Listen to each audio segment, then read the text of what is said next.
18 April রাত 1টার পরে অর্থাৎ 19 তারিখ আজমেরি গ্লোরি নামে এই বাসটি মালিবাগ হয়ে মগবাজার হয়ে 7 রাস্তার দিকে যাচ্ছিল। হঠাৎ করে মগবাজার রেল ক্রসিংয়ে বাসটি আটকা পড়ে যায়। আটকা পড়ার পরে সংকেত আসে যে ঢাকামুখী হয়ে একটি ট্রেন, আন্তঃজেলা ট্রেন ঢাকায় ঢুকছে।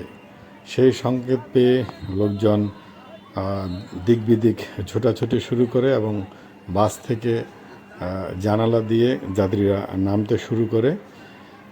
অবশেষে বাসের যে ড্রাইভার উনি বাসটিকে সামনের দিকে না নিতে পেরে ব্যাক গিয়ার দিয়ে পিছনে নিতে সক্ষম হয়েছেন। তো বাসটি বলাই চলে দুর্ঘটনা থেকে বেঁচে গেছেন।